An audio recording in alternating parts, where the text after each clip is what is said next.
दो जादुई गुफाएं गोपालपुरी नामक गांव में सोनिया और सुमन नाम की दो सहेलियां रहती थीं। सुमन अपने माता पिता के साथ बहुत ही छोटी से मकान में रहती थी। वही सोनिया बहुत ही बद्दे घर में रहती थी और बहुत अमीर थी। सुमन बहुत ही अच्छी और ईमानदार लड्डकी थी। सोनिया बहुत ही घमंडी और लालची लड्डकी थी, परंतु फिर भी वे दोनों बहुत ही अच्छे दोस्ते थे। वे दोनों साथ में ही स्कूल जाते और साथ में ही घर आते। स्कूल से आने के बाद दोनों रोज शाम को पार्क घूमने जाते थे। फिर एक दिन सुमन सोनिया से कहती हैं, तुम्हें पता है हमारे गांव के बाहर वाले जंगल में कोई गुफा है और मैंने सुना है जो कोई भी उस गुफा में जाता है वो वापस लौट कर नहीं आता। ये सब कहने की बातें हैं, ऐसा कुछ भी नहीं है। चलो हम आज ही उस गुफा के पास घूमने जाते हैं।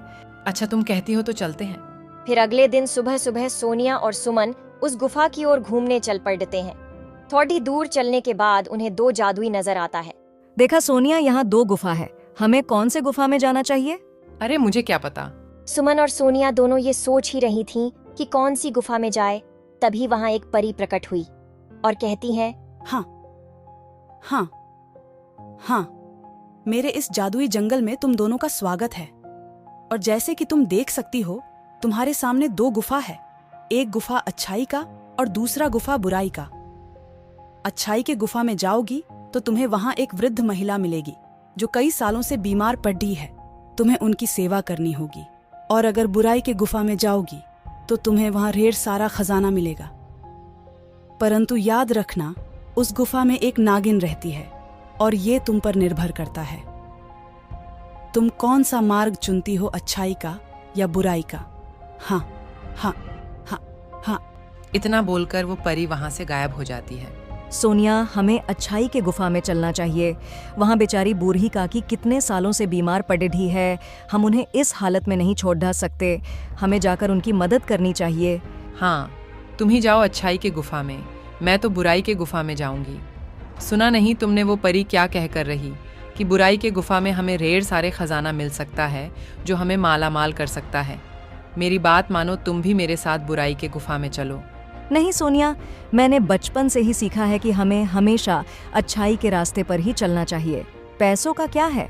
पैसे तो आज है और कल नहीं, परंतु हमारी अच्छाई हमेशा हमारे साथ रहती है। तुम्हें तो कुछ कहना ही बेकार है। मैं तो चली अपने बुराई वाले गुफा में, तुम भी जाओ अपने अच्छाई के गुफा में। इतना कह कहकर सोनिया बुराई के गुफा में चली जाती है और सुमन अच्छाई के।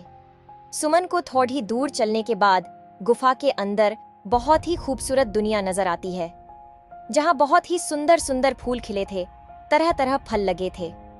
सुमन को बहुत भूख लगी थी तो वो पेट डैच से फल तोड़ ढाच कर खाने लगी। वाह, कितने स्वादिष्ट फल हैं। तभी सुमन को वहां एक कुटिया नजर आती है जिसमें से खांसने की आवाज आती है।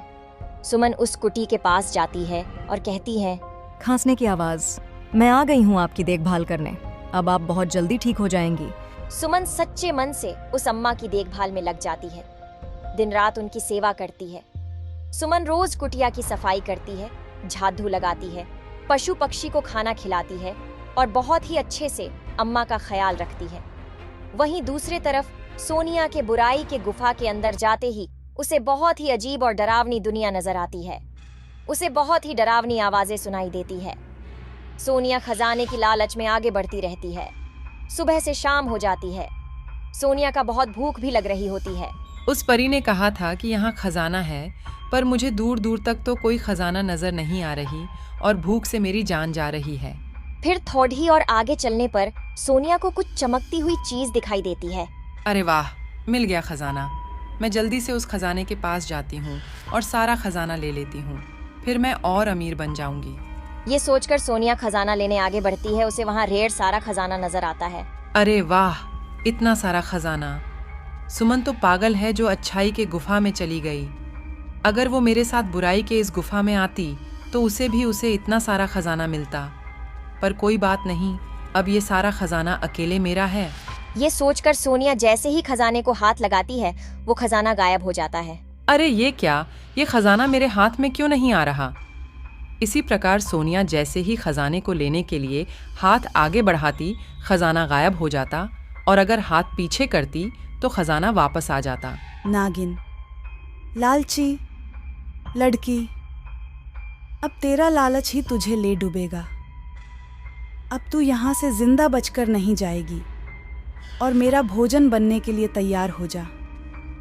मैं कई सालों से भूखी हूँ और आज जी भर कर तुझे खाऊंगी। नहीं, मुझे छोड़ डीएच, तो मुझे जाने दो। मुझे कोई खजाना नहीं चाहिए, कृपया मुझे छोड़ दो। परंतु नागिन सोनिया को वहीं डंस लेती है और सोनिया चूहे में बदल जाती है। जो भी बुराई के गुफा में आएगा उसका यही हाल होगा। दूसरी तरफ सुमन सच्चे दिल से उस अम्मा की देखभाल में लगी हुई थी। अम्मा ये काढ़ा पी लो, इससे आप बहुत जल्दी ठीक हो जाएंगी। बेटी तुम बहुत ही अच्छी और नेक लड़की है। इतना बोलकर वो बूढ़ी अम्मा एक परी में बदल जाती है। सुमन, मैं तुम्हारी परीक्षा ले रही थी और तुम उस परीक्षा में खाडी उतरी हो और मैं तुम्हारे श्रद्धा भाव से बहुत प्रसन्न हुई और इसीलिए मैं तुम्हें कुछ देना चाहती हूँ। फिर परी सुमन को बहुत सारा खजाना देती है। सुमन परी का धन्यवाद देकर वो खजाना लेकर उस गुफा से बाहर आ जाती है। गुफा से बाहर आने पर उसे पता चला कि उसकी सहेली सोनिया को नागिन ने डंस लिया है और वो वहीं गुफा के अंदर चूहा बन गई है। इस बात का सुमन को बहुत अफसोस होता है। काश सोनिया तुम मेरे साथ अच्छाई के रास्ते पर चली होती तो तुम आज मेरे साथ होती। तभी वहाँ सोनिया चूहे के रूप में आती है और कहती है, सुमन, तुम बिल्कुल सही कह रही हो। खजाने की लालच ने मुझे अंधा कर दिया था, जिस कारण मैं बुराई के गुफा में जाने के लिए मैं मजबूर हो गई। परंतु तुमने लालच नहीं किया और अच्छाई का मार्ग सुना, जिस कारण तुम्हें खजाना लेने की इच्छा ना होने पर भी तुम्हें इतना सारा खजाना मिला। काश मैं भी तुम्हारे साथ अच्छाई के गुफा में गई होती, पर अफसोस मेरे लालच ने ही मुझे ले डुबा। इतना कहते ही परी वहाँ पर आती है और सुमन से कहती है, तुम्हारी बातें सुनकर लग रहा है कि तुम्हें अपने किए पर पछतावा है। और ऐसा कहते ही परी सोनिया को वापस इंसान में बदल देती है। दोनों सहेलियां परी का धन्यवाद करती हैं और वादा करती है कि ये शिक्षा हम आगे भी सभी दोस्तों को देंगे। दोस्तों, सच्चाई और ईमानदारी में वाकई बहुत ताकत होती है। तो कैसी लगी आपको मेरी ये कहानी? मुझे कमेंट करके जरूर बताएं और यदि कहानी अच्छी लगी हो तो अपने दोस्तों के साथ भी शेयर करें। और हाँ, अगर आपने अब तक मेरे चैनल को सब्सक्राइब नहीं किया है तो जरूर सब्सक्राइब कर दें।